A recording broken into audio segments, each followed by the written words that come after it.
ভাই, আমি একটি ইউটিউব চ্যানেল খুলেছি। সেই চ্যানেলে ভিডিও আপলোড করতেছি কন্টিনিউ, কিন্তু ভিডিওতে তো ভিউজ নেই।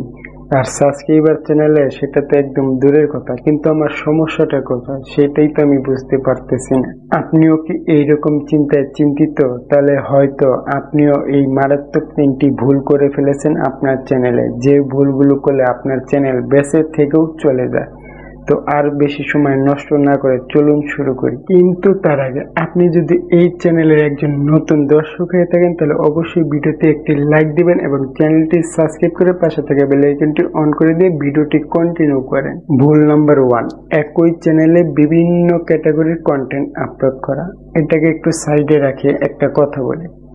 আপনি বাজারে একটা দোকানে গেলেন, কাপড়ের দোকানে গেলেন সাপোজ, সেখানে দেখতেছেন কাপড় বিক্রি করে, তার পাশে যদি দেখেন যে সেখানে তেল, সাবান কিংবা ইলিশ মাছ যদি বিক্রি করে, তাহলে ওই দোকানের অবস্থাটা কেমন হবে? নিশ্চয়ই আপনি ওই দোকান থেকে কিছু ক্রয় করবেন না, কারণ যেখানে কাপড় বিক্রি করতেছে সেখানে আবার ইলিশ মাছও বিক্রি করতেছে। বিষয়টা কেমন? ঠিক তেমনি আপনি আপনার এই চ্যানেলে ধরেন সাপোজ আপনি টেক ভিডিও আপলোড করতেছেন, কালকে যদি আবার আপনি ফানি ভিডিও আপলোড করেন, দেন পরশুদিন যদি আপনি এখানে একটা কাভার সং আপলোড করেন, তাহলে কেমন হলো? বিভিন্ন টাইপের কন্টেন্ট রয়ে গেল। তখন কিন্তু একজন লিগ্যাল অডিয়েন্স আপনার চ্যানেলটি সাবস্ক্রাইব করবে না, কারণ তার তো বিভিন্ন ক্যাটাগরির কন্টেন্ট প্রয়োজন না। সে শুধু আপনার চ্যানেলে আসে আপনার যে ক্যাটাগরি ভিডিও আপলোড করেন সেই ক্যাটাগরি ভিডিও দেখার জন্য। এর জন্য ট্রাই করবেন যে কোনো একটি ক্যাটাগরি ভিডিও আপলোড করার। নাম্বার 2, কথা কাজে আপনার মিল নেই। আপনার কথা কাজে কেমন মিল নেই এটা এখন উদাহরণস্বরূপ বুঝিয়ে দিচ্ছি। একজন অডিয়েন্স যখন ইউটিউবে আসে, ইউটিউবের ভিডিওগুলো সে স্ক্রল করে, তখন সে কোন ভিডিওতে যে ক্লিক করে, কি দেখে ক্লিক করে? ভিডিওর থাম্বনেল এবং টাইটেল দেখেই সে কিন্তু ভিডিওতে ক্লিক করে। এখন আমি যদি এই ভিডিওর থাম্বনেলে দিয়ে রাখি যে কিভাবে আপনি মোবাইল দিয়ে খুব সহজে ভিডিও এডিট করবেন, এবং এটা যদি আমার ভিডিওর টাইটেলও দিই, এবং দেন আপনি তখন আমার এই ভিডিওর টাইটেল এবং থাম্বনেল দেখে আমার ভিডিওতে ক্লিক করবেন, এবং ভিডিওতে ক্লিক করে আপনি দেখলেন যে আমার ভিডিওটা একদম নর্মাল। আমার ভিডিওর থাম্বনেল, আমার ভিডিওর টাইটেলে যা বলা হয়েছে তার সাথে এই ভিডিওর বাস্তবে কোনো মিল নেই। তখন কিন্তু আপনি মাত্র 5 সেকেন্ড কিংবা 10 সেকেন্ড দেখেই ভিডিও থেকে বেরিয়ে আসবেন। যখন একজন অডিয়েন্স একটি ভিডিও 5-10 সেকেন্ড দেখে ভিডিও থেকে বেরিয়ে আসে, তখন ইউটিউব ভাবে যে এটা একটা ফেক ভিডিও, এই ভিডিও অডিয়েন্স পছন্দ করতেছে না। তখন ইউটিউবের অ্যালগরিদম অটোমেটিক ভিডিও রিচটা একদম ডাউন করে দেয়। আর যখন আপনার চ্যানেলে 3-4টা ভিডিওর রিচ একদম ডাউন হয়ে যাবে, তখন কিন্তু আস্তে আস্তে আপনার চ্যানেলের রিচটাও একদম ডাউন হয়ে যাবে।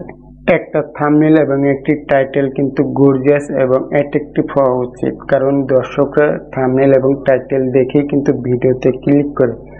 তার আগে, সবার আগে আপনার থাম্বনেল এবং টাইটেল কিন্তু বিশ্বাসযোগ্য হতে হবে, কারণ আপনি ভিডিও যে সম্পর্কে মেক করেছেন, আপনি আপনার ভিডিওর থাম্বনেল এবং টাইটেলও কিন্তু আপনাকে সেটাই দিতে হবে। আশা করি এই বিষয়গুলো আপনি মেনে চলবেন। ভুল নাম্বার 3, কনসিস্টেন্সি মানে পাবলিক কি খায়। আপনি আজকে একটা ভিডিও আপলোড করলেন, দেন পরের ভিডিওটা হচ্ছে 20 দিন পরে আপলোড করলেন, দেন তারপরে 3য় নম্বর ভিডিওটা আপলোড করে আপনি 1 মাস আর ইউটিউবে নেই, একদম গায়েব। তখন ইউটিউবের অ্যালগরিদম ভাববে যে আপনি এই চ্যানেলটা নিয়ে একদমই সিরিয়াস না, আপনার ভিডিওগুলো, এবং আপনার চ্যানেলটা ডাউন করতে শুরু করবে। সেই সাথে আপনার যে অডিয়েন্সরা রয়েছে তারাও কিন্তু আপনার চ্যানেলটা ভুলে যাবে।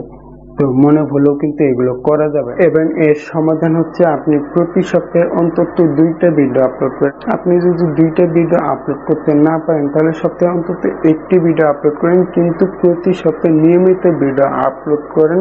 এবং এর জন্য আপনি একটা দিন অথবা একটা সময় পারফেক্ট ভাবে সিলেক্ট করে রাখতে পারেন। সেটা হতে পারে প্রতি শুক্রবার রাত 8টা অথবা সন্ধ্যা 7টা। তো এই ছিল আজকে সেই মারাত্মক 3টি ভুল নিয়ে একটি ভিডিও। এর মধ্যে আপনি কয়টা এইরকম মারাত্মক ভুল করেছেন সেটা অবশ্যই কমেন্টে জানাবেন, এবং এইরকম real YouTube tips and tricks পেতে অবশ্যই আমার এই চ্যানেলটি সাবস্ক্রাইব করে পাশে থাকা বেল আইকনটি প্রেস করে দিবেন। তো আপনাদের সাথে দেখা হচ্ছে পরবর্তী নতুন কোনো ভিডিওতে। ততক্ষণ আপনি ভালো থাকবেন, সুস্থ থাকবেন। আল্লাহ হাফেজ।